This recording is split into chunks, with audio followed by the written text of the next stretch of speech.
The crystal chandeliers caught the light like 1,000 imprisoned stars, each one mocking me as I balanced another tray of champagne flutes. My feet ached in the borrowed heels, 2 sizes too small, but beggars couldn't afford to be choosers, and I was the definition of a beggar pretending to belong in a palace. The Metropolitan Gala, the event of the season, where New York's elite gathered to see and be seen, to broker deals worth more than I'd earn in 10 lifetimes, to exist in a world so far removed from mine that we might as well have been different species, and I was here serving them drinks. The black and white uniform they'd given me was stiff, uncomfortable, scratching against my skin with each movement. But I smiled, always smiled, because this job, this humiliating, back-breaking job, was the only thing standing between my daughter and eviction, between keeping the lights on and sitting in the dark. "Champagne?" I offered, approaching a cluster of women dripping in diamonds that could pay off my student loans 3 times over. They looked through me, literally through me, as if I were made of the same glass as the flutes I carried. I'd grown used to invisibility. In their world, service staff were furniture with pulses. I moved through the ballroom, my reflection catching in the gilt-edged mirrors that lined the walls. Pale, tired. My dark hair pulled back so tightly it gave me a headache, because God forbid a single strand fall out of place. My face bare of makeup, except for the mascara I'd salvaged from the bottom of a tube, trying to look presentable, professional, invisible in the right way. The orchestra swelled, something classical, something expensive sounding. Couples moved onto the dance floor, their movements fluid and practiced. Old money knew how to waltz. I barely knew how to keep my balance in these shoes. "Emma." I turned to find Marcus, the head server, gesturing sharply toward the main entrance. "VIP arrival. Make sure the champagne table near the East Gallery is fully stocked." "Now," I nodded, grateful for something to do that took me away from the crowd. The East Gallery was quieter, less populated, a small mercy. I was arranging the bottles when I felt it. That peculiar sensation of being watched. The hair on the back of my neck stood up, my skin prickling with awareness. I turned slowly, expecting to find Marcus checking on my work. Instead, I found him. Ethan fucking Carmichael.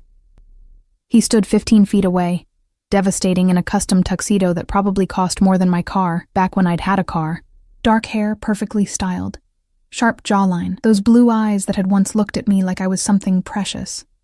Something worth keeping. Before he'd decided I wasn't, my heart seized in my chest, that familiar ache spreading through my ribs like poison. 3 years. 3 years since he'd told me I wasn't suitable for his lifestyle, that I didn't fit into his world, that loving me had been a mistake he needed to correct. 3 years. And he still had the power to make me feel small. He was with someone, of course, a willowy blonde in a dress that cost more than my rent, her hand possessive on his arm, her laugh tinkling like the champagne glasses I carried. Everything I wasn't. Everything I could never be. I turned away quickly, my hand shaking as I reached for another bottle. Maybe he hadn't seen me. Maybe I could disappear into the wallpaper, into the shadows, into the blessed anonymity of the serving class. "Emma?" His voice. God, his voice still did things to me I wished it didn't. I straightened slowly, forcing my face into a neutral mask, the kind I'd perfected over months of customer service jobs. Professional. Distant. Dead inside. "Can I help you, sir?" The words tasted like ash. Something flickered in his eyes. Surprise? Discomfort? Did he actually have the capacity to feel shame? "I didn't know you were..." He stopped, glancing at his date, who was watching our exchange with barely concealed curiosity. "Working here. Life's full of surprises," I said, my voice flat. "Champagne?" I held out the tray like a shield, like a wall between us. He didn't take one. "Emma, your date looks thirsty," I interrupted, looking past him, through him, giving him the same treatment his people had been giving me all night. "Enjoy your evening, sir." I walked away, my head high, my heart in pieces. Again. Always again. The rest of the evening blurred into a haze of fake smiles and aching feet. I avoided the East Gallery, avoided anywhere Ethan might be, which was nearly impossible in a ballroom with only so many exits. I was refilling my tray near the kitchen entrance when the energy in the room changed. It was subtle at first. Conversations faltering mid-sentence, heads turning toward the main entrance, a ripple of awareness spreading through the crowd like a wave. The orchestra continued playing, but somehow the music seemed quieter, as if even the instruments were holding their breath. And then I saw why. He entered like a storm contained in human form, tall, easily 6'3" or 6'4", moving with a predator's grace that made everyone else look clumsy by comparison. His tuxedo was immaculate, perfectly tailored to a frame that suggested controlled violence beneath the civilized exterior. Dark hair, darker eyes, a face too sharp to be classically handsome but compelling in a way that made it impossible to look away. But it wasn't just him. 2 men flanked him, mountains in expensive suits with cold eyes that scanned the room like security cameras. Earpieces, hands that never strayed far from their jackets. Military precision in every step. The crowd parted for him without being asked, like the Red Sea. Like he was Moses, and they were the water, and getting in his way wasn't just rude, it was dangerous. I'd lived in New York long enough to recognize power when I saw it. Real power. Not the corporate boardroom kind that Ethan wielded, but something older, darker, more primal. This was a man who didn't just break rules, he made them. Who is that? I whispered to Sarah, another server who'd appeared beside me. She'd gone pale, her tray rattling slightly in her trembling hands. Dante Moretti, she breathed. Oh my God, I didn't think he'd actually come. The name meant nothing to me, should it have? He runs half the city, Sarah continued, her voice barely audible. The parts the mayor pretends don't exist. My cousin's husband's brother works for one of his... She stopped abruptly, as if saying more might summon something terrible. Just stay out of his way. Men like that? They're not here for champagne and small talk. I watched as the host of the gala, some tech billionaire whose name I couldn't remember, rushed to greet him, hand extended, smile too wide to be genuine. Dante Moretti took the offered hand with the enthusiasm of someone touching a dead fish, his expression carved from granite. He said something, low and brief. The billionaire nodded frantically, gesturing toward the upper gallery, the private rooms where the real deals were made. And then, as if pulled by invisible strings, Dante Moretti's gaze swept across the ballroom. It landed on me. Time crystallized, froze. I stopped breathing. His eyes were black, not brown, not dark blue, but black, like staring into an abyss that stared back. For 3 heartbeats, maybe 4, his attention fixed on me with the intensity of a spotlight, pinning me in place. I couldn't move, couldn't think. Could only stand there, tray in hand, while something ancient and terrifying in those eyes recognized something in me I didn't know existed. Then one of his men leaned in, whispered something, and the spell broke. Dante Moretti looked away, and I could breathe again.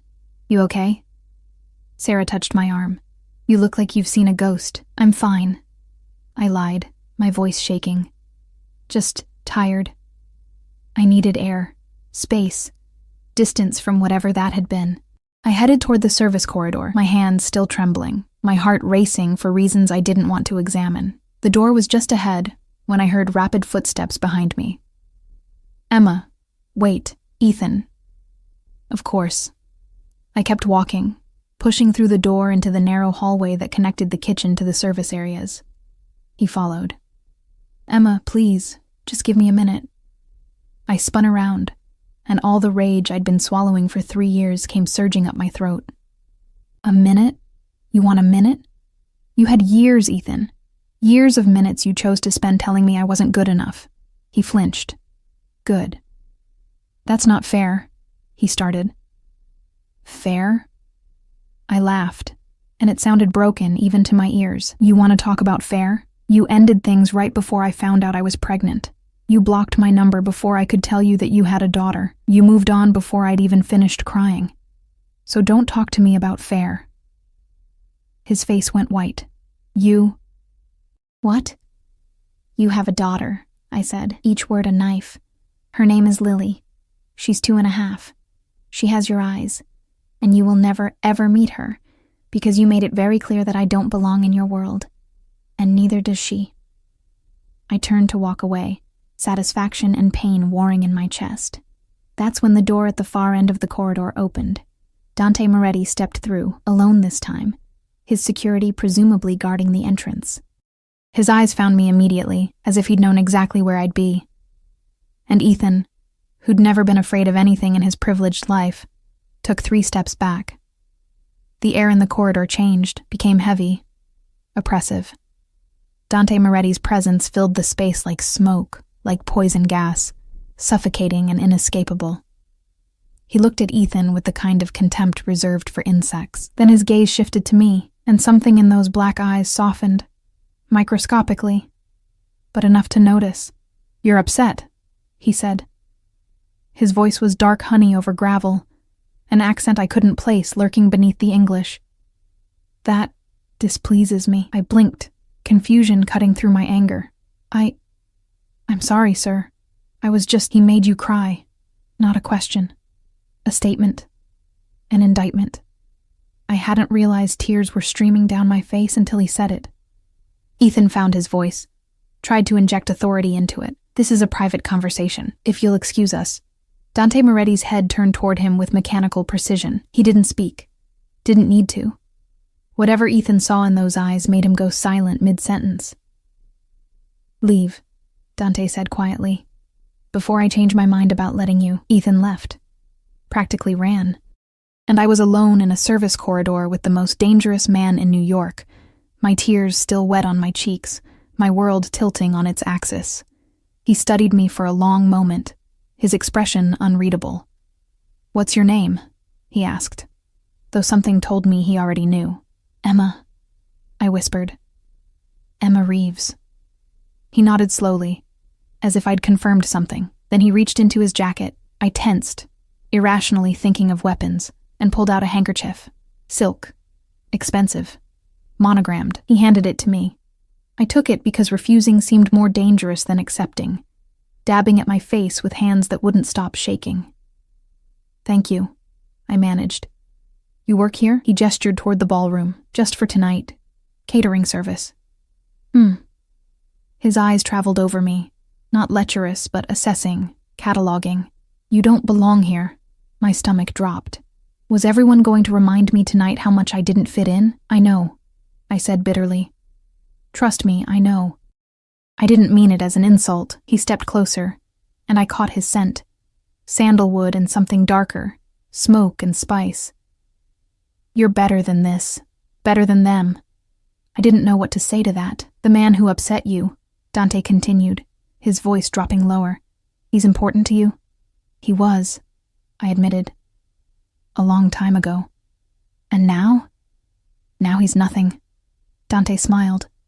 It was barely there, a ghost of an expression, but it transformed his face from terrifying to something that made my breath catch. "Good," he said. "You should go home. Rest. Forget tonight happened." He turned to leave, and I should have let him. Should have counted my blessings that this bizarre interaction was ending. Should have gone back to my champagne trays and my borrowed shoes and my invisible existence. Instead, I heard myself say, "Why did you come down here?" He paused, his hand on the door. For a moment, I thought he wouldn't answer. Then he looked back at me, and there was something hungry in his gaze. Something possessive that should have terrified me. "Because I saw you," he said simply. "And I wanted to see you closer." He left before I could respond, the door closing behind him with a soft click that sounded like a cage locking shut. I stood there, alone in the corridor, his handkerchief still clutched in my hand, the scent of sandalwood still in my nose. And I knew, with absolute certainty, that my life had just changed in ways I couldn't begin to understand. I made it home at 3 a.m, my feet bleeding inside the borrowed heels, Dante Moretti's handkerchief still tucked in my pocket, like a secret I didn't know how to keep. The apartment was dark, silent except for the hum of the refrigerator and the distant sound of sirens, the lullaby of New York's forgotten neighborhoods. I locked the door behind me, checked it twice, then collapsed against it, finally allowing myself to feel everything I'd been holding back. My hands were shaking, had been shaking since the corridor. Since those black eyes had pinned me in place, and that dark voice had said things that made no sense. I saw you, and I wanted to see you closer. I pushed off the door and moved through the cramped living room to the even smaller bedroom I shared with Lily. Mrs. Chen from next door had put her to bed hours ago, and she was sleeping peacefully, her small chest rising and falling, her dark curls spread across the pillow. Ethan's curls, his eyes, his daughter, whether he wanted her or not. I brushed a kiss against her forehead, breathed in her baby shampoo scent, let her innocence wash away some of the night's strangeness. "Mama's home," I whispered. "Everything's okay." But I wasn't sure if I was reassuring her or myself. Sleep didn't come easily. I lay in the dark, staring at the water-stained ceiling, replaying every moment. Ethan's shock when I'd told him about Lily. His cowardice when Dante Moretti had appeared. The way he'd fled like a child caught stealing. And Dante himself. The way the entire ballroom had shifted when he entered, like gravity had changed direction, and he was the new center everyone orbited around. The cold dismissal he'd given Ethan. The unexpected gentleness when he'd handed me his handkerchief. "You're better than this. Better than them." No one had ever said anything like that to me. Especially not someone who looked like they could buy and sell the entire building I lived in without noticing the expense. I finally drifted off around dawn, and my dreams were full of dark eyes and dangerous smiles. The next morning arrived too soon and too bright. Lily woke me by climbing onto my chest and patting my face with sticky hands. "Mama, hungry. Good morning to you too, princess." I kissed her nose, making her giggle. "Let's get you some breakfast." Our morning routine was practiced, efficient. I had exactly 45 minutes before I needed to drop her at daycare and get to my day job at the diner across town. Toast with butter for her, black coffee for me because we were out of milk again, and payday wasn't until Friday. I was brushing her hair when my phone buzzed. Unknown number. I almost didn't answer, probably a spam call, but something made me swipe to accept. "Hello?" Silence. Then, "Emma Reeves?" The voice was professional, female, with a crisp British accent that screamed expensive education and expensive everything else. "Yes? Who is this?" "My name is Victoria. I'm calling on behalf of Mr. Moretti. He would like to extend an invitation for lunch today at 1 o'clock. A car will be sent to collect you." My heart stopped. Actually stopped. "I'm sorry, what?" "Lunch. 1 o'clock. The address I have on file is 2847 Morrison Street, apartment 4B. "Is that correct? How did he have my address? How did he have my phone number? We'd spoken for maybe 5 minutes in a service corridor, and now he was sending cars. I have to work. I can't just..." "Mr. Moretti has arranged for your employer to be compensated for your absence. The day is yours." This was insane. This was absolutely insane. "What if I say no?" I asked, trying to find solid ground in a conversation that felt like quicksand. Victoria's pause was delicate, almost amused. "Mr. Moretti doesn't extend invitations lightly, Miss Reeves. It would be unwise to decline." There was no threat in her voice. She didn't need to make one. The implication hung in the air like smoke. 1 o'clock, I heard myself say. "Excellent. The car will arrive at 12:45. Mr. Moretti prefers punctuality." She hung up before I could respond. I stared at the phone, my reflection caught in the black screen. I looked terrified. "Mama, okay?" Lily was watching me with those too perceptive eyes, her brush forgotten in her hand. I forced a smile. "Mama's fine, baby. Just fine." I spent the morning in a daze, going through the motions at the diner while my mind spun in circles. I told my manager I had a family emergency, watched his irritation morph into understanding when he checked his phone, and saw an email confirming a mysterious payment that more than covered my absence. How much power did someone need to make these things happen with a single phone call? At 12:30, I was back home, standing in front of my closet, which was less a closet and more a cruel joke. I owned exactly 3 outfits that weren't work uniforms or clothes with spit-up stains. None of them were appropriate for lunch with a man who probably ate at restaurants with Michelin stars. I settled on a simple black dress, The one I'd worn to my college graduation, back when I'd still believed in futures and possibilities. It was plain but clean, fitted but modest. I paired it with my only good shoes, the ones I saved for job interviews that never led anywhere. My hair I left down, dark waves falling past my shoulders because I didn't have time for anything fancy. Minimal makeup. I looked like myself, which meant I looked poor and trying not to be. At exactly 12:45, my phone buzzed. The car was here. I kissed Lily goodbye. Mrs. Chen had agreed to watch her for the afternoon, asking no questions but giving me looks that said she had plenty, and headed downstairs.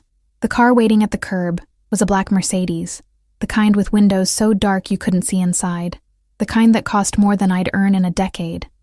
A man in a suit stood beside it, his posture military straight, his expression carved from stone. Miss Reeves. He opened the back door. Please. I hesitated, every instinct screaming that getting in this car was a mistake, that I should run back upstairs and lock the door and pretend none of this was happening. But I thought of the electricity bill I couldn't pay, of Lily's daycare fees, of the eviction notice that had been taped to my door last week, and I thought of dark eyes that had looked at me like I was someone worth seeing. I got in the car. The interior smelled like leather and money. The seats were heated. Classical music played softly through speakers I couldn't see. The man who'd opened my door got into the driver's seat, and we pulled away from the curb without a word. I watched my neighborhood disappear through the tinted windows, the bodega on the corner, the broken streetlight, the graffiti-covered walls. We moved into different parts of the city, where the buildings grew taller and cleaner, where doormen stood guard and trees lined the sidewalks. 20 minutes later, we stopped in front of a restaurant I'd seen featured in magazines I couldn't afford. Can, the characters elegant and mysterious above a door, flanked by security that looked more appropriate for a bank vault. The driver opened my door. Mr. Moretti is waiting inside. I stepped out onto the sidewalk, feeling every eye on the street turn toward me. I didn't belong here. Everyone could see it. But I walked toward the entrance anyway, my head high, my heart hammering. The door opened before I could touch it. A hostess in a dress that cost more than my rent smiled with practiced warmth. Miss Reeves, this way, please. The interior was dim, intimate, with private booths separated by rice paper screens and lighting that felt like candlelight without actual candles. I caught glimpses of other diners, men in expensive suits, women in designer clothes, conversations conducted in whispers over plates that looked like art. The hostess led me through the main dining room to a private section in the back, separated by a solid door that she opened with a key card. And there he was. Dante Moretti sat alone at a table set for two, his attention on his phone, his presence filling the room like a dark star pulling everything into its orbit. He wore a suit in charcoal gray. No tie, the top button of his shirt undone in the only concession to casual I suspected he ever made. He looked up as I entered, and those black eyes fixed on me with an intensity that made my breath catch. Emma. He stood, and the simple gesture felt weighted with significance. You came. Did I have a choice? The words came out sharper than I intended. His mouth curved slightly. Not quite a smile. There's always a choice. You made yours. Please sit. I sat, my hands folded in my lap to hide their trembling. The hostess disappeared, the door closing with a soft click that sounded far too final. You arranged for my work to be covered, I said. You sent a car. You got my phone number and my address. How?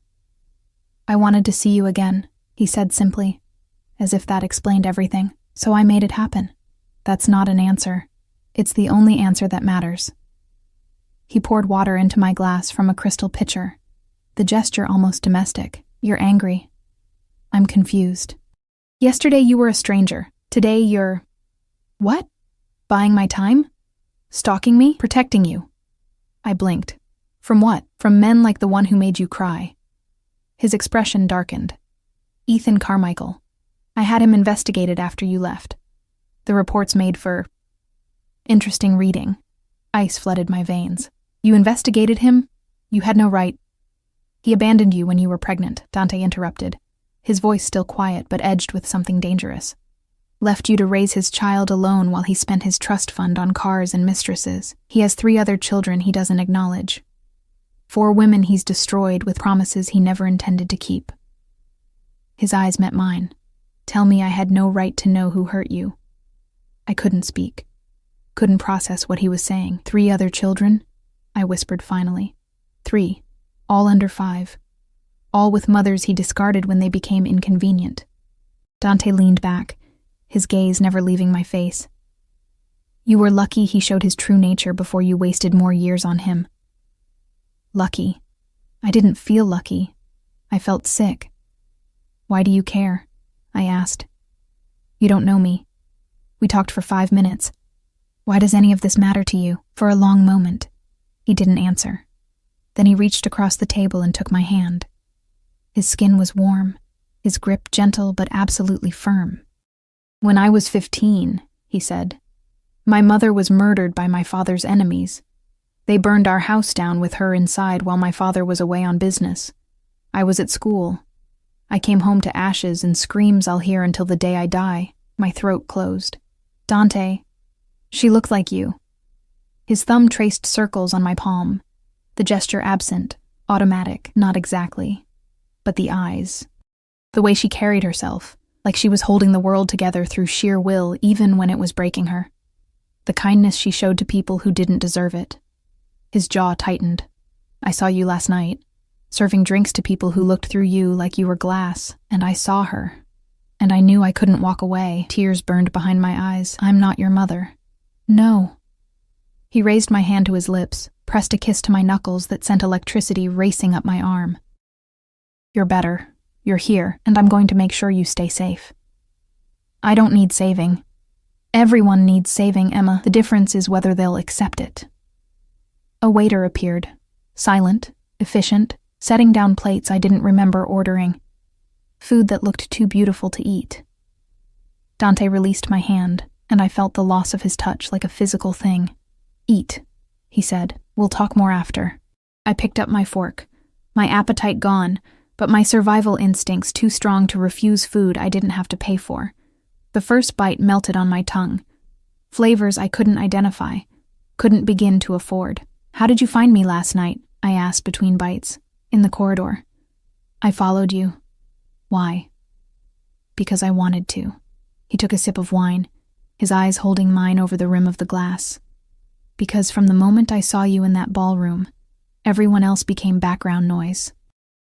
Because I'm a selfish man who takes what he wants, and I wanted to know why you were crying. And now you know. Now I know. He set down his glass, and now I'm going to fix it. You can't fix my life, Dante. Watch me. There was no arrogance in his voice, just certainty, the kind of certainty that came from a lifetime of making the impossible happen through sheer force of will. We ate in silence for a while, the air between us charged with things unsaid. I studied him when I thought he wasn't looking. The sharp planes of his face, the scar that traced his left eyebrow, the way his shoulders filled out his jacket with the kind of strength that came from violence, not Jim's. He was terrifying. He was magnetic. He was everything I should run from. And I was still sitting here, eating his food, letting him hold my hand, listening to him make promises that sounded like threats and felt like salvation. I need to get back to my daughter, I said finally, setting down my fork. Thank you for lunch, for everything. But I can't do this. Do what? Whatever this is. I have a child to think about. I can't get involved with... I gestured helplessly at him, at the restaurant, at the world he represented. This. Dante smiled. Really smiled this time. It was devastating. Emma, he said gently, you're already involved. You were involved the moment I saw you. The moment I decided you were mine to protect. He stood, moving around the table with predatory grace, tilting my chin up so I had to meet his eyes. But I'm not a monster. I won't force you into anything. I'll give you time to understand what's happening here. Time to see that this, us, is inevitable. There is no us. Not yet. His thumb brushed my lower lip and I stopped breathing. But there will be. Because I keep what's mine, Emma, and you're mine. You just don't know it yet. He stepped back, breaking the spell, and suddenly I could think again. "The car will take you home," he said, returning to his seat as if he hadn't just turned my world inside out. "Your rent has been paid for the next 6 months. There's an envelope on your kitchen counter with enough cash to cover your other expenses. You'll find a new phone as well. My number is programmed in. Use it when you're ready to stop fighting the inevitable." I stood, my legs shaking. "I can't accept." "You can. You will." His expression hardened slightly. "You have a daughter who needs stability. I'm providing it. Refuse if your pride requires it, but don't punish her for my generosity." He'd boxed me in. Perfectly. Completely. "This doesn't mean anything," I said, my voice breaking.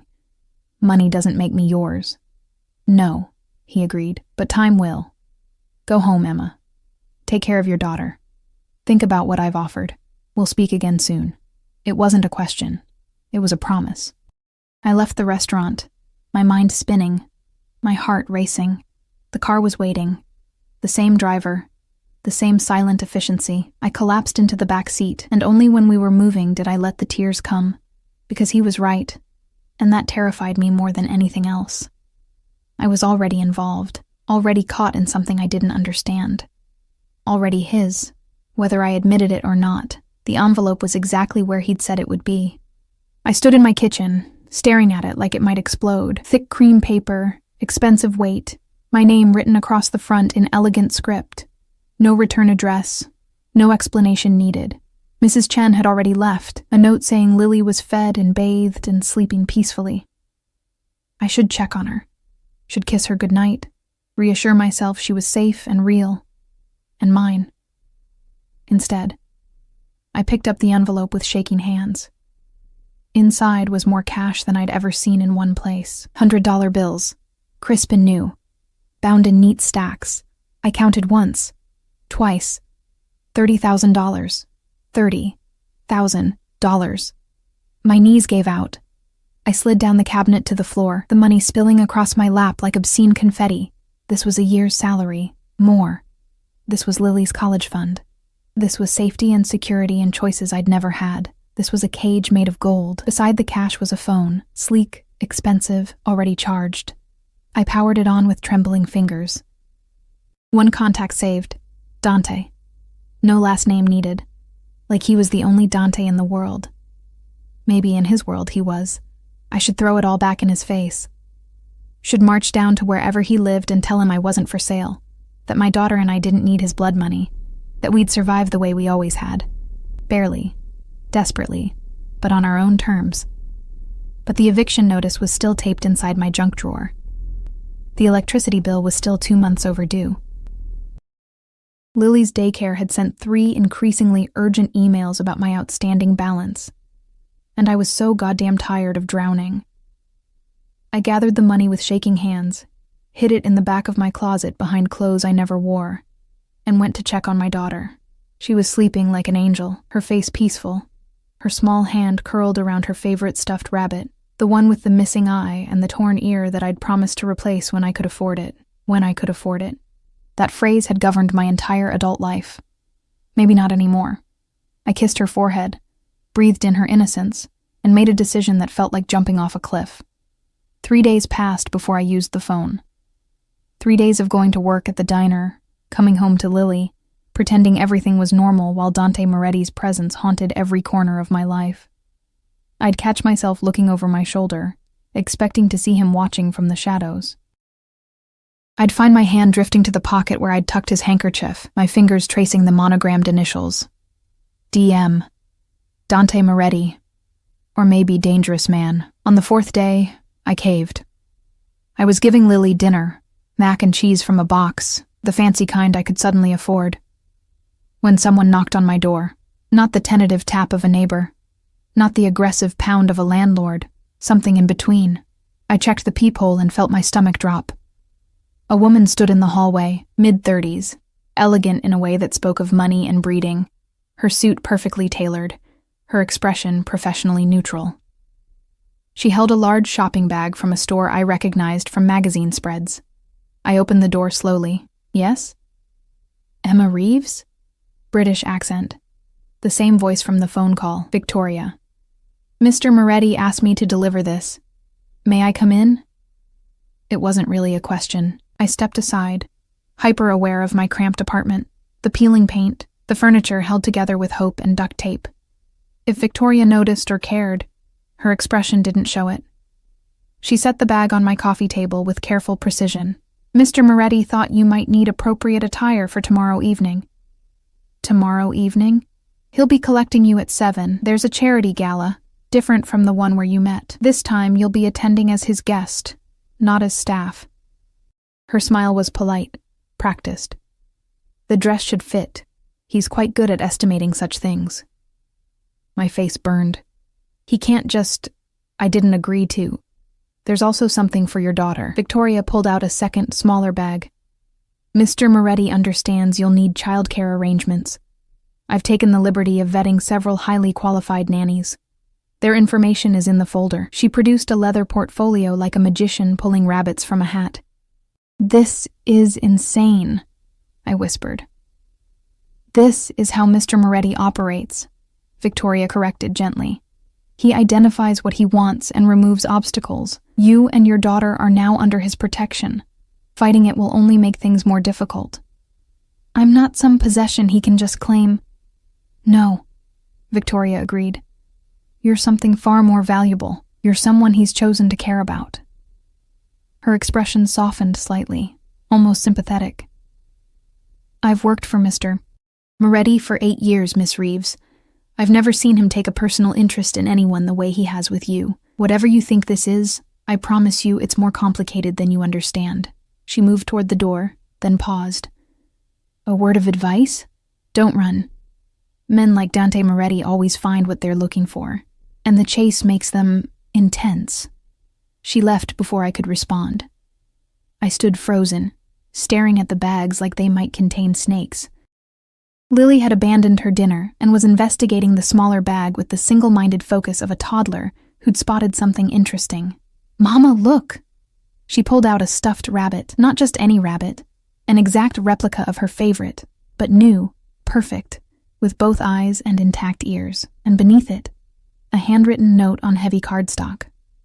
For Lily, because every princess needs her knight. D.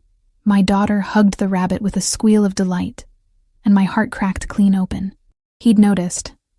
In those few minutes in the corridor, in whatever investigation he'd conducted, he'd learned about my daughter's favorite toy and replaced it without being asked. This wasn't just about me. He was weaving himself into Lily's life, too. I picked up the phone with shaking hands and typed out a message. We need to talk. His response came within seconds. Tomorrow, 7 o'clock. Wear the dress. Not a question. Never a question with him. The dress was red. Deep crimson silk that felt like water against my skin, cut to fit my body like it had been made specifically for me, which, given everything else, it probably had been. I stared at my reflection in the bathroom mirror, the only full-length reflective surface I had, and barely recognized myself. My hair fell in soft waves I'd actually had time to style. The makeup I'd applied with a steady hand for once made my eyes look larger, my lips fuller. The dress transformed my body from young mother surviving on ramen to something else entirely. I looked like I belonged in Dante's world. The realization terrified me. Mrs. Chen was watching Lily again, paid in cash I'd peeled from Dante's envelope with fingers that felt like they belonged to someone else. She'd asked no questions, just given me a long, knowing look that said she understood exactly what was happening. At exactly 7 o'clock, my phone buzzed. I'm downstairs.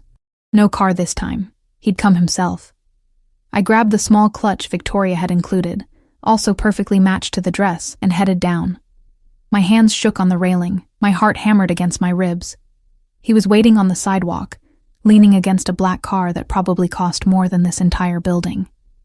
He wore a tuxedo that made him look like sin personified, his dark hair perfectly styled, his expression unreadable until he saw me. Then something flickered in those black eyes. Heat. Possession. Hunger.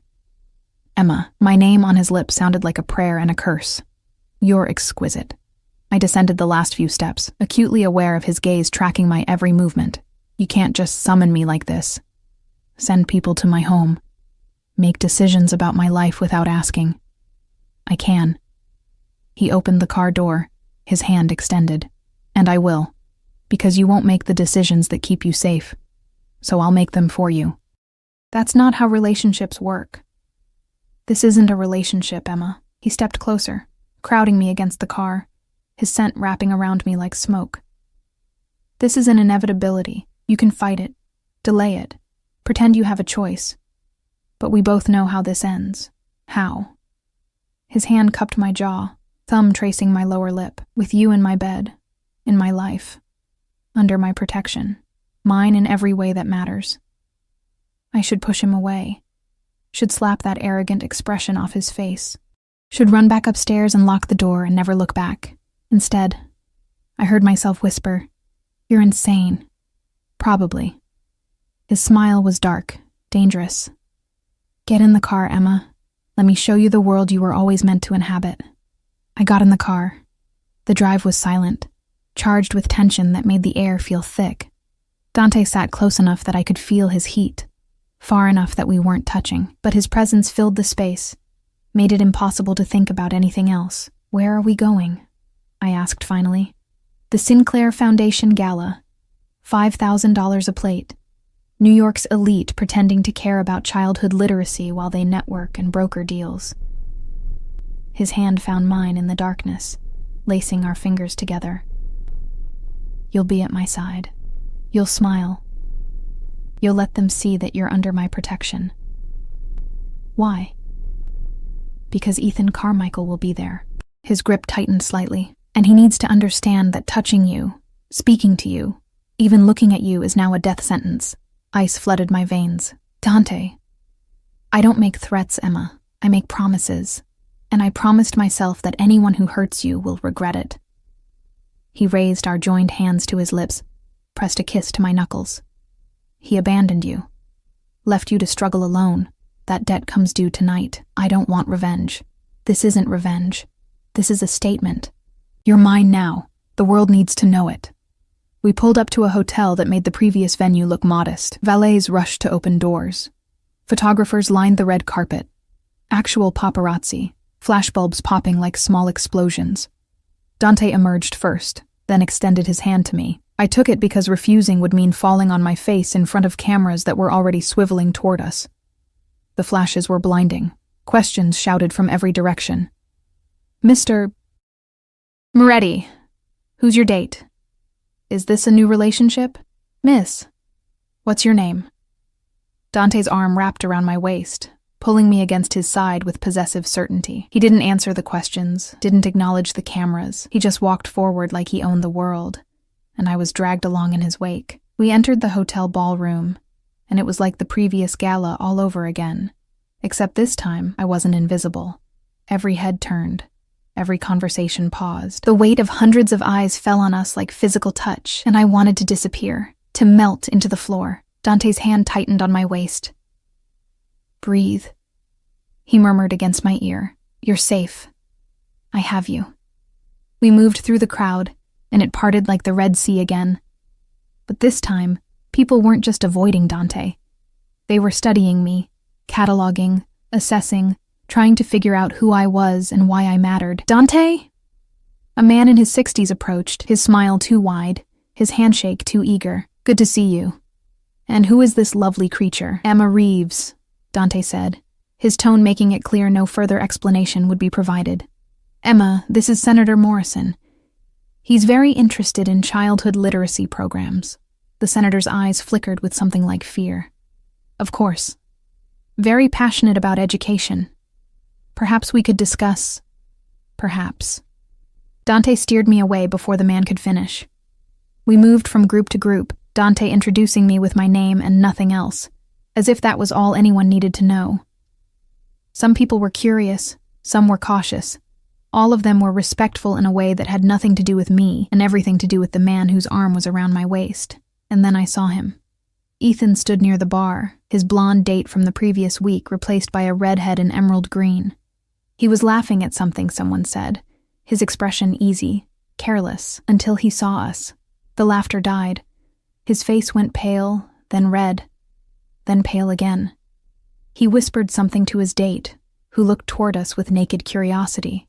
"He sees you," Dante murmured, his lips against my temple. "Good." "Dante, please don't." "I'm not going to hurt him, Emma. Not here. Not tonight." His hand splayed possessively across my hip.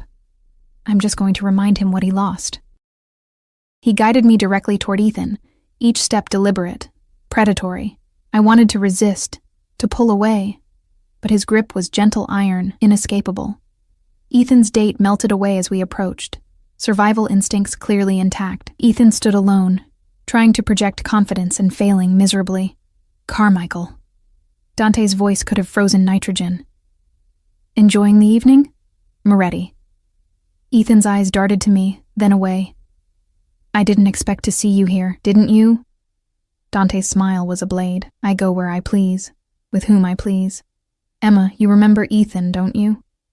"Unfortunately," I said, my voice steadier than I felt. Ethan flinched. "Emma, I wanted to apologize for the other night. I was shocked." "You were a coward," Dante interrupted pleasantly. "You've been a coward for years. Impregnating women you have no intention of supporting. Abandoning children you helped create. It's quite the pattern." Ethan's face went purple. "That's none of your—" "It became my business when you made Emma cry." Dante's expression never changed, but something dark and terrible flickered in his eyes. "She's under my protection now, which means you stay away from her. You don't call, you don't text. You don't acknowledge her existence. Are we clear? You can't just—" "I can.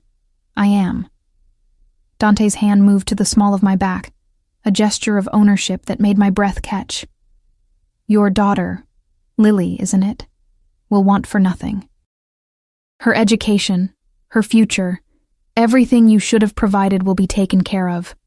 By me, not you. You've forfeited that right." I stiffened. "Dante." "But," he continued, ignoring my protest, "she'll never know your name. Emma will choose when and if Lily learns about her biological father. And my suggestion?" His smile turned cruel. "Would be never." Ethan looked like he'd been slapped. "You can't keep me from my own daughter. I can do anything I want, Carmichael. The question is whether you're stupid enough to test me." Dante leaned in slightly, his voice dropping to something that made even me shiver. "You abandoned her when she needed you.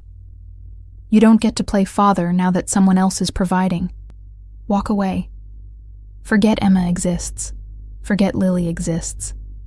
And you might live long enough to regret what you've done." He turned us away before Ethan could respond, guiding me toward the dance floor where couples swayed to music I barely heard over the rushing in my ears. "You had no right," I hissed as his arms encircled me, pulling me into a waltz I didn't know how to dance. "Lily is my daughter, mine. You don't get to make decisions about her life." "I just did." His hand on my waist guided me through steps my body somehow knew to follow. "He lost his chance, Emma. He doesn't deserve her. Doesn't deserve you. That's not your call to make, isn't it?" He spun me, and suddenly we were closer, his breath warm against my face. "You're mine. Your daughter is yours.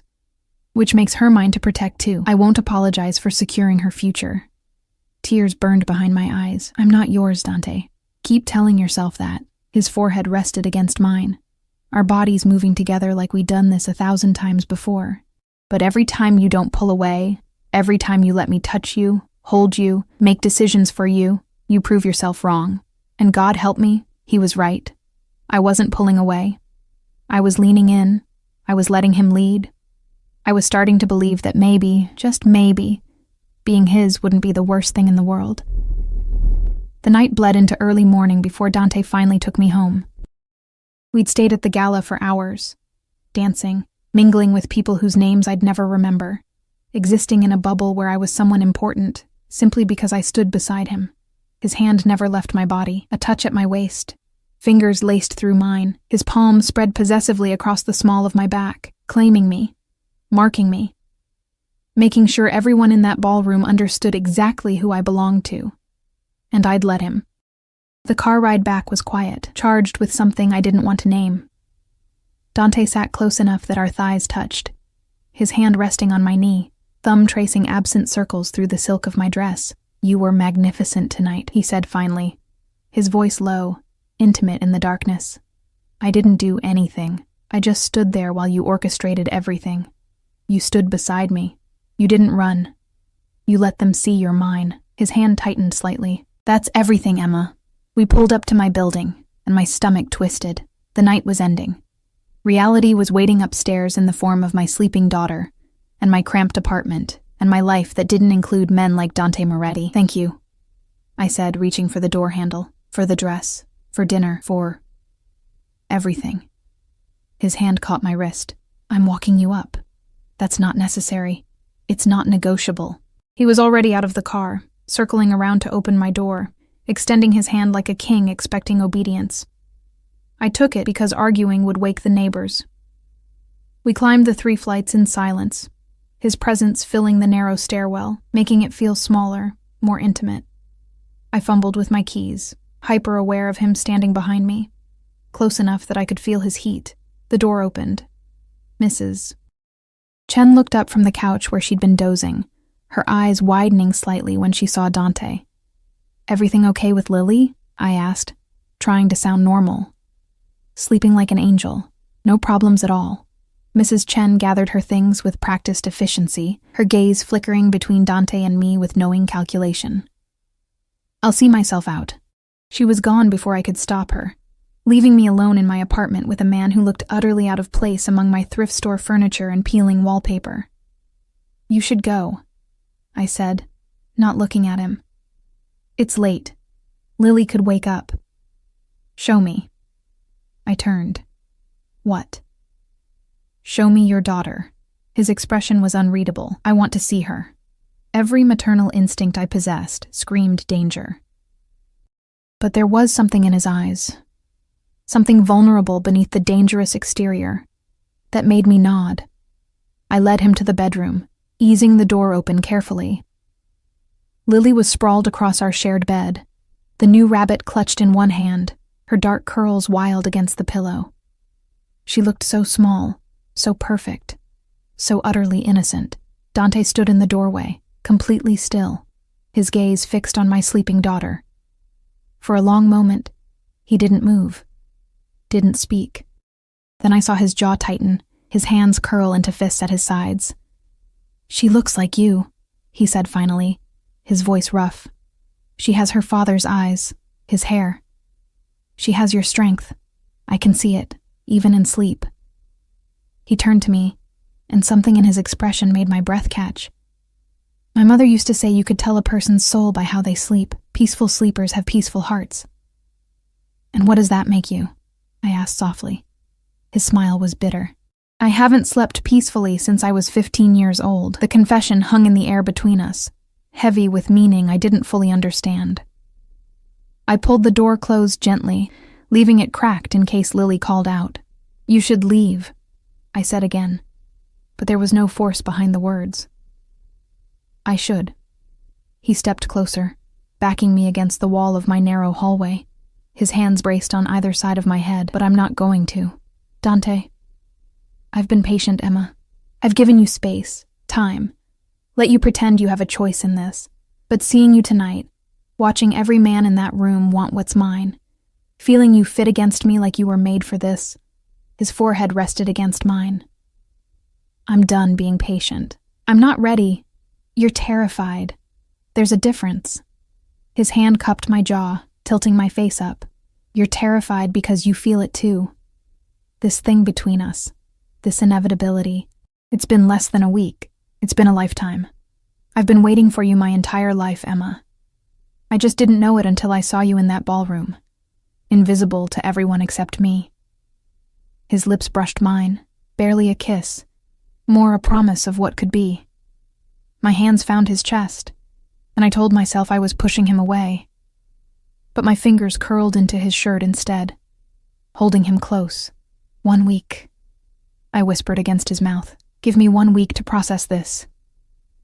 To figure out what I want without you overwhelming every thought in my head." He pulled back slightly, his eyes searching mine. 1 week? And then? And then we'll see. No. His thumb traced my lower lip, his expression absolute. 1 week. And then you're mine completely. No more hesitation. No more fear. You surrender, Emma. To this. To us. To me. That's not fair. Life isn't fair. But I am certain. And by the end of this week, you will be too. Lying. He pressed one more kiss to my forehead. Gentle and possessive all at once. Sleep well, beautiful. Dream of me. He was gone before I could respond, the door clicking shut behind him, leaving me alone with my racing heart and the certainty that I'd just made a deal with the devil. The week passed in a blur of Dante's presence, invading every corner of my existence. On Monday, flowers arrived. Not a dozen roses, 3 dozen, blood red, with a card that simply said, Day 1. On Tuesday, a package appeared. A new laptop for me, educational toys for Lily, and a note. You mentioned wanting to finish your degree. Here's how. Day 2. Wednesday brought a letter from my landlord saying the building had been purchased by a new owner who was waiving rent for all current tenants for the next year. I didn't need to guess who the new owner was. Thursday, I found my car, the one that had been repossessed 8 months ago, parked outside my building with new registration and a bow on the hood. The note. You need independence, but you're still mine. Day 4. Friday morning, I woke to find my student loans had been paid in full. $38,000 gone like they'd never existed. The email confirmation came with a message. The past doesn't get to chain you anymore. Day 5. Each gift was perfectly calculated to remove an obstacle, to make my life easier, to prove that he could provide everything I'd ever struggled to achieve on my own. Each gift was also a chain, binding me tighter to him with every passing day. I should have been angry, should have thrown it all back in his face, should have told him to stop playing God with my life, but Lily had new clothes that fit. The electricity stayed on. I slept through the night without wondering how I'd pay for groceries. For the first time in 3 years, I could breathe without the constant weight of survival crushing my chest. And I hated how good it felt. Saturday, Dante called. Tomorrow is day 7. My heart hammered. I know. I'm sending a car at noon. Pack a bag for you and Lily. Enough for a few days. Where are we going? Does it matter? His voice was soft, dangerous. You're mine tomorrow, Emma, one way or another.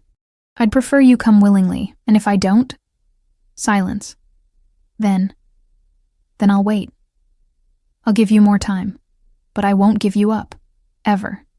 So the question isn't whether you'll be mine, it's only when you'll stop fighting the inevitable. He hung up before I could respond. I sat on my couch, staring at my phone, my life, my daughter sleeping peacefully in our bedroom, everything Dante had given us, everything he'd promised, everything he'd take if I let him. Mrs. Chen knocked on my door that evening, her expression knowing. The man who's been sending gifts, he's serious about you. Too serious, I admitted. Is that so bad? She settled into my second-hand armchair, her weathered hands folded in her lap. I've lived 83 years, Emma. I've seen love in many forms. Sometimes it's gentle, sometimes it's fierce, sometimes it's terrifying, but it's always a choice. He doesn't give me choices. He just takes over everything. Because you're drowning, and he knows it. Sometimes the kindest thing someone can do is save you from yourself. Her eyes softened. I see how you look at your phone when you think no one's watching. I see how you touch the things he sends like they're precious. You're already his child. You're just afraid to admit it. I barely know him. You know enough. You know he sees you. You know he protects you. You know he makes you feel safe. She stood, patting my hand. The question isn't whether you trust him. It's whether you trust yourself to deserve what he's offering. She left me with that truth sitting heavy in my chest.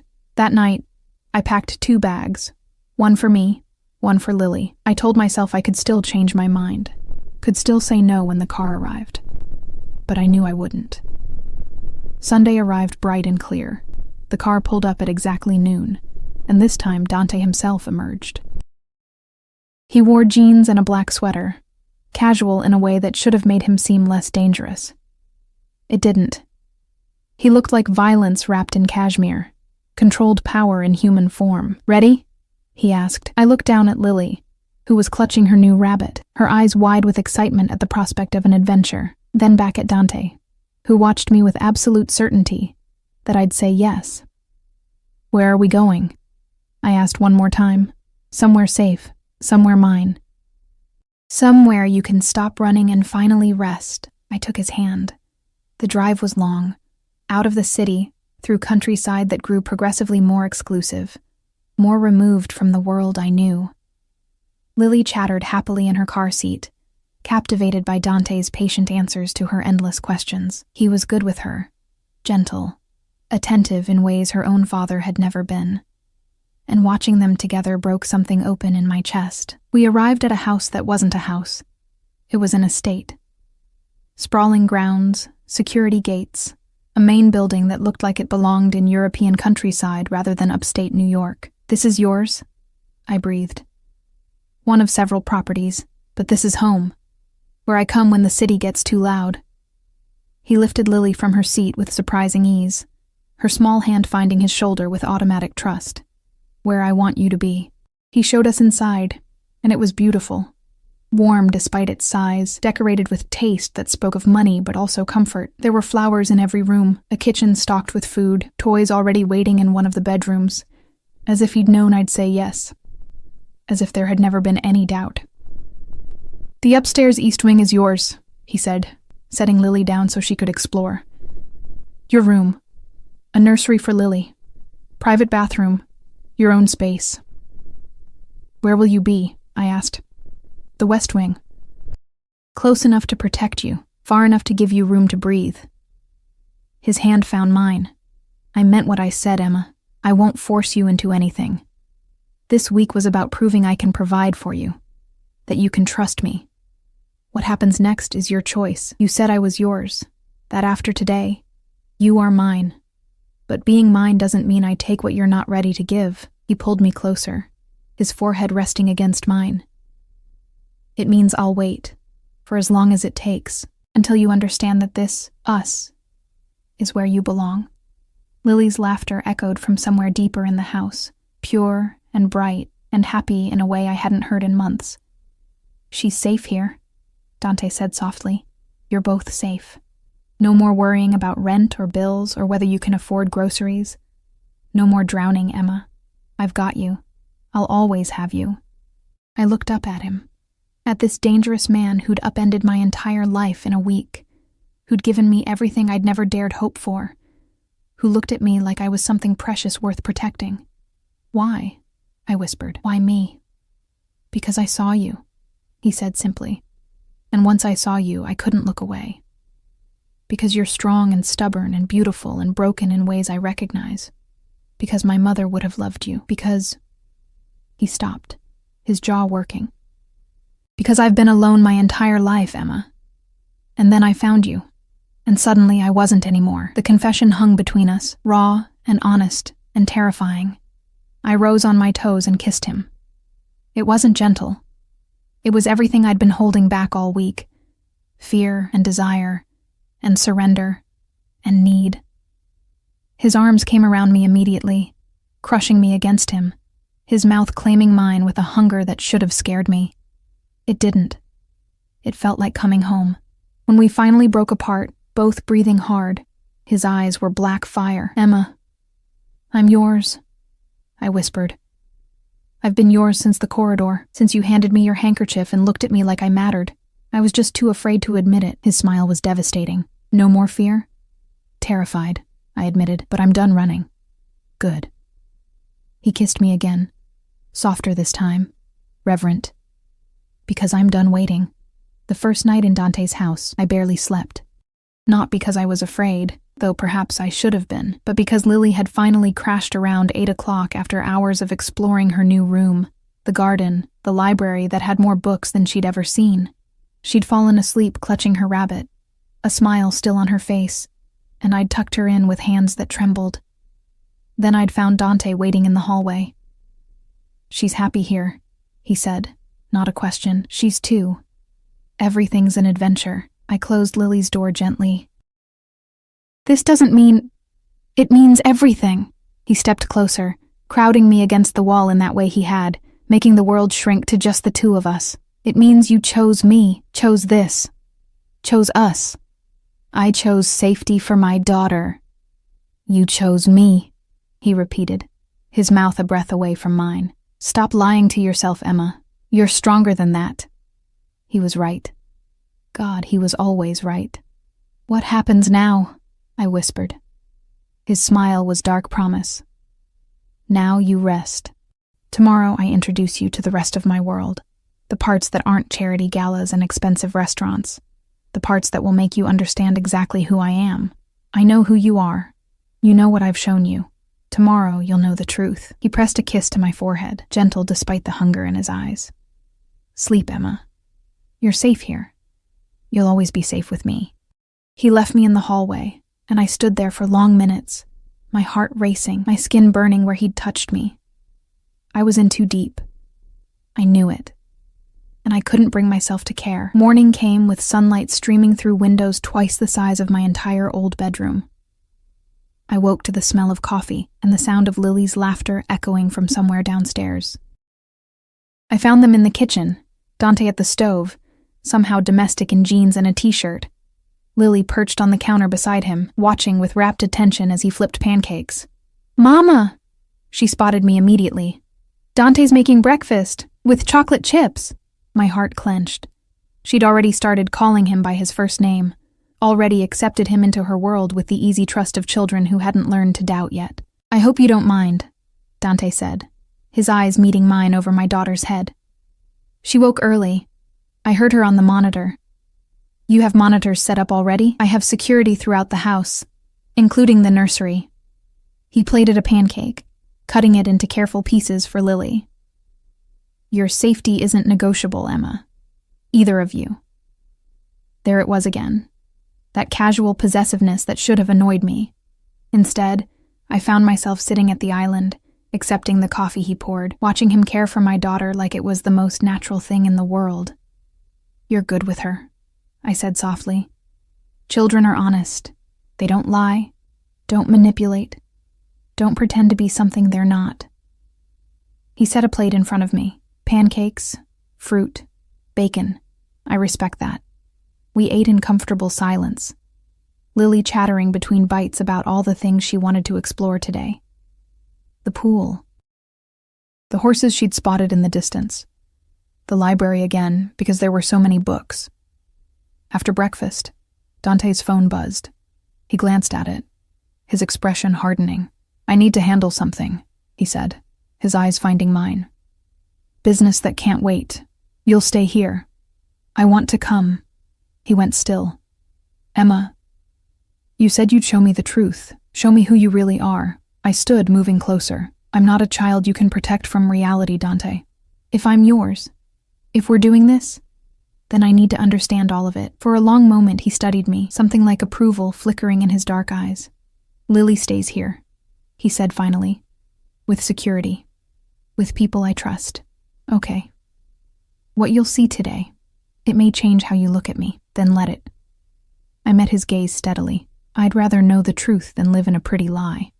His smile was sharp, dangerous, proud. Get dressed. Something practical. We leave in 30 minutes. The business Dante needed to handle was in a warehouse on the outskirts of the city, in a neighborhood where even the streetlights seemed afraid to work properly. We arrived in a convoy, 3 black SUVs, men in suits with weapons I could see holstered at their sides. This wasn't the careful discretion of the gala. This was raw power, undisguised and unapologetic. Dante helped me from the car, his hand possessive at my waist. Stay close to me. Don't speak unless spoken to. And if I tell you to leave, you leave. Understood? I nodded, my mouth too dry to form words. The warehouse interior was exactly what I'd expected. Concrete floors, harsh lighting, the smell of oil and fear. And in the center, tied to a chair, was a man I'd never seen before. He was bleeding. Not fresh wounds, but enough to suggest he'd been there for a while. His eyes widened when he saw Dante, and something like terror crossed his face. Mr. Moretti, he gasped. Please, I can explain how you stole from me? Dante's voice was conversational, almost pleasant. It was the most terrifying sound I'd ever heard. Explain how you thought I wouldn't notice $200,000 missing from the shipment accounts. It was a mistake. I was going to put it back. You were going to run. Dante circled the chair like a predator sizing up prey. To Mexico, I believe, with your girlfriend and my money. Did you really think I wouldn't find out? The man's face crumpled. I have a family. So do I. Dante's hand found the small of my back, a gesture that made the man's eyes snap to me in confusion. And unlike you, I protect what's mine. I don't steal from the people who trust me. I don't betray those who've shown me loyalty. He nodded to one of his men, who stepped forward with a briefcase, flipped it open. Stacks of cash, the missing money presumably. This is what you stole, Dante said. This is what you valued more than your integrity, more than your life. Please.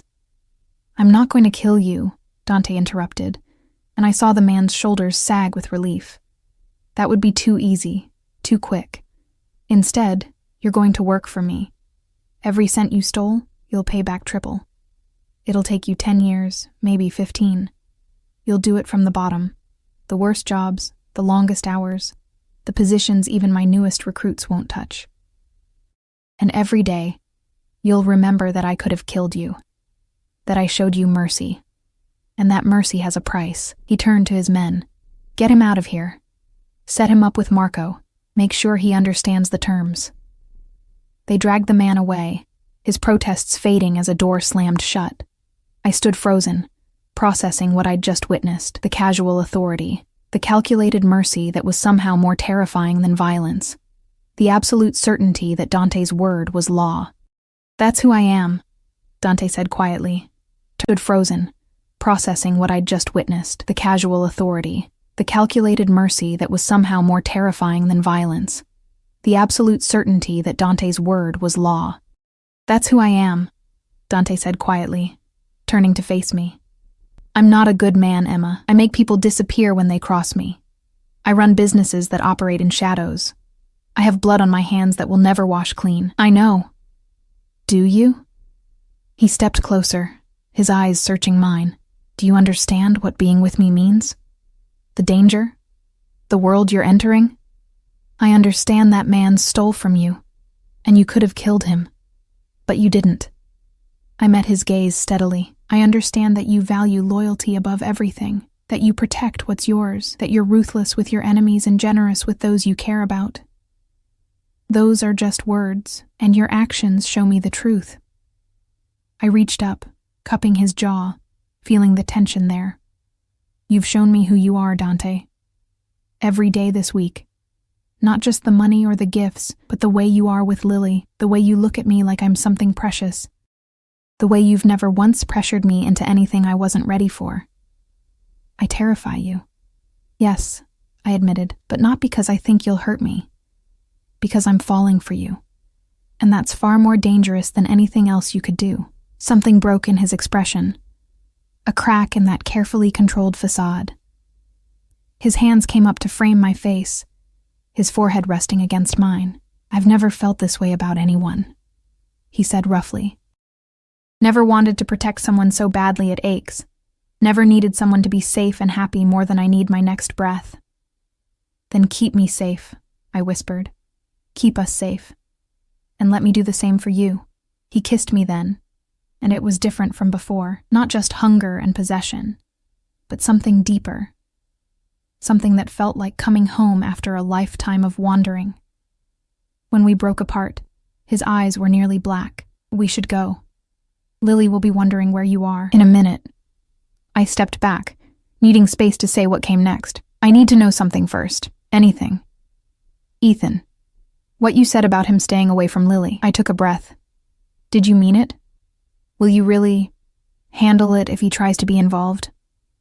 Dante's expression hardened. Ethan Carmichael signed away his rights to your daughter the moment he abandoned you. If he's smart, he'll stay far away. If he's not, his jaw tightened. Then I'll make the decision for him, permanently. I don't want you to kill him. I won't. But I'll make sure he understands that approaching you or Lily means losing everything he values, his company, his reputation, his freedom. Dante's hand found mine. I told you. You're mine to protect. Both of you. Anyone who threatens that will answer to me. It should have scared me. That absolute certainty, that willingness to destroy anyone who got in his way. Instead, I felt safe for the first time in years. The weeks that followed blurred into a new kind of normal. I moved into Dante's house permanently. Not in the guest wing, but in his space. His bed. His life. Lily adapted with the resilience of childhood, treating the estate like her personal kingdom, the staff like her loyal subjects. Dante was gone sometimes, business that took him to dark places I didn't ask about. But he always came back, always found me first, kissed me like I was air and he'd been drowning, held me like I might disappear if he let go. I enrolled in online classes to finish my degree, sociology, because I wanted to understand the world that had broken me and the one that had saved me. Dante hired a tutor for Lily, the best early childhood educator money could buy. We built a life, strange and unconventional, and founded on a power dynamic that should have been unhealthy. But it worked. We worked. 3 months in, Ethan made his mistake. I was at the house alone, Dante in the city for meetings, Lily napping upstairs, when security called. "Ma'am, there's someone at the gate. Claims he knows you. Ethan Carmichael." My blood ran cold. "Don't let him in. Call Dante. Now." But Ethan must have anticipated that. Must have known he had minutes before Dante's world descended on him. Because my phone rang immediately after. A video call from a number I didn't recognize. I answered against my better judgment. Ethan's face filled the screen, and he looked desperate, unhinged. "Emma, please, I just want to talk. 5 minutes. Just let me explain." "There's nothing to explain. You made your choice 3 years ago. I was wrong. I was stupid and scared, and I threw away the best thing that ever happened to me." "You threw away your daughter," I said coldly. "You don't get to regret that now. She's my child. She's mine. Only mine. You signed away any rights when you blocked my number." I could see security approaching him in the background of his video. "Leave, Ethan, before you make this worse. I have rights, legal rights. I'll sue for custody. I'll take her away from you and your criminal boyfriend." The call ended abruptly, as security physically removed him from the property. I sat trembling on the couch, my phone clutched in shaking hands, until I heard the front door slam open. Dante stormed in, his expression black with rage. "Where is he?" "Gone. Security removed him." I stood on shaking legs. "He threatened to sue for custody, called you a criminal." "He's right. I am." Dante pulled me against him, his arms iron bands around my waist. "But I'm your criminal. And he just made the biggest mistake of his life." "Dante, what are you going to do?" "What I should have done weeks ago." He pulled back, his hands framing my face. "I'm going to make sure he never threatens you again, that he can't take Lily, that you're protected legally, financially, permanently." "How?" "Marry me." The world stopped spinning. "What?" "Marry me, Emma. Be my wife. Let me adopt Lily legally. Give me the right to protect you both in every way that matters." His eyes burned into mine. "I know it's fast. I know we've only known each other a few months. But I've never been more certain of anything in my life." My hands found his chest, feeling his heart racing beneath my palms. "This is insane. This is us. We've been insane from the start." His thumb traced my lower lip. "Say yes. Let me give you my name. Let me make you mine in every way the law recognizes." I thought of Lily sleeping upstairs, of the life we'd built here, of the way Dante looked at me like I was his whole world, of how safe I felt in his arms, how protected, how absolutely certain that he would burn the world down before letting anyone hurt us. "Yes," I whispered. His kiss was fierce, possessive, sealing a promise that felt more binding than any legal document. "Tomorrow," he said against my mouth. "We'll do it tomorrow. I have a judge who owes me favors. We'll make it legal, make it real, and then Ethan Carmichael won't be able to touch either of you." "Tomorrow?" I laughed, the sound slightly hysterical.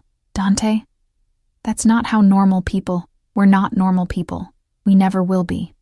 He lifted me, my legs wrapping around his waist automatically. Tomorrow, you become Emma Moretti, and anyone who tries to take you from me will learn exactly how ruthless I can be. We married in his study with Lily as our witness, a judge who asked no questions, and vows that felt more like declarations of war against anyone who would try to separate us. The adoption papers were filed that same day. By the end of the week, Lily was legally Dante's daughter. Ethan's lawyers received notice that any custody claim would be met with evidence of abandonment, criminal neglect, and a dozen other charges Dante's legal team had somehow unearthed. Ethan never contacted us again. Life settled into something that felt almost like peace. Dante's business continued. Darker things I chose not to examine too closely because I'd married a man who operated in shadows, and I'd done it with open eyes. But he kept that world separate from ours. From Lily's laughter echoing through the halls. From the life we built in the spaces between his empire. 6 months after the wedding, I found Dante in Lily's room, watching her sleep with an expression that made my heart ache. "She called me Papa today," he said without turning. "Did you know that?" I moved to his side, his arm coming around me automatically.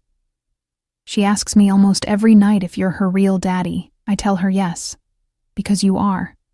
Her blood father is nothing. You're the one who reads her bedtime stories, who teaches her to ride horses, who checks for monsters under her bed. I looked up at him, at this dangerous man who'd become my entire world. "You're her father in every way that matters." His kiss was soft, reverent. "I love you, Emma Moretti. You and our daughter. More than I thought I was capable of loving anything. I love you too." I settled against his chest, listening to his heartbeat, strong and steady and sure. "Even though you're terrifying and possessive and completely insane." "Especially because of that," he corrected with dark amusement. We stood there in the doorway, watching our daughter sleep, and I thought about the night I'd served champagne at a gala, invisible and exhausted and barely surviving. I thought about Ethan's rejection, his shock when he'd seen me with Dante, his pathetic attempt to reclaim what he'd thrown away. I thought about how Dante had looked at me in that service corridor and decided I was worth keeping. And I realized that sometimes salvation came from the most unexpected places. Sometimes the most dangerous choice was also the safest. Sometimes the man everyone feared was exactly the man you needed to fear for you. "Thank you," I whispered. "For what?" "For seeing me, for choosing me, for making me believe I deserved to be chosen." Dante turned me in his arms, his forehead resting against mine in that gesture that had become ours.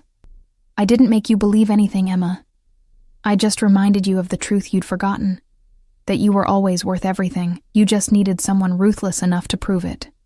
Outside, the sun was setting over the estate, painting the sky in shades of crimson and gold. Lily stirred in her sleep, murmuring something about horses and pancakes, and Dante's arms tightened around me. Possessive and protective, and absolutely certain. I was home. We were home. And anyone who tried to take that away would learn exactly what happened when you threatened something that belonged to Dante Moretti, because I wasn't just his wife anymore. I was his queen, the mother of his child, the woman he'd chosen above all others. And in his world, that made me untouchable. The woman who'd been invisible at the ball now stood beside the most powerful man in the city, and everyone who'd looked through me before now couldn't look away.